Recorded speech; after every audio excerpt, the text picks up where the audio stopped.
তো প্রায় ১ মাস ল্যাদ খেয়ে নেওয়ার পর ফাইনালি আমি ভেবেছিলাম যে আমার চ্যানেলের রিচ ডাউন অলরেডি হয়ে গেছে, তো সেটাই একটু রিকভার করার জন্য একটা ভিডিও বানিয়েছিলাম।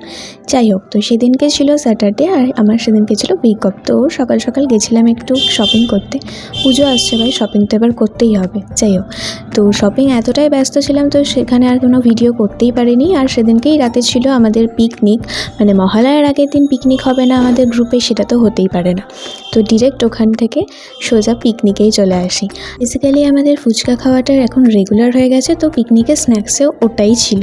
যাই হোক, তারপরেই পিকনিক হবে আর নাচ গান হবে না, এটা তো হতেই পারে না। এক গাদা নাচ করেছি, মানে ফাটিয়ে নাচ করেছি যেটাকে বলে। তো তার সাথে সাথে ওদের বাকিদের যে নাচের ভিডিও সেগুলোও আমাকেই করতে হয়েছে দায়িত্ব সহকারে। আর এখানে সবাই কিন্তু মজা করেছে, কেউ বাদ যায়নি। যাই হোক, তারপরে লাস্টে আমিও একটু নাচ করছিলাম। এটা যে কী নাচের স্টেপ আমি কিন্তু কিছুই জানি না। তো অনেকক্ষণ মজা করে নেওয়ার পর লাস্টে ডিনার করে দেন সোজা বাড়ি। তো এইভাবেই গেছিলো দিনটা। চলো বাই।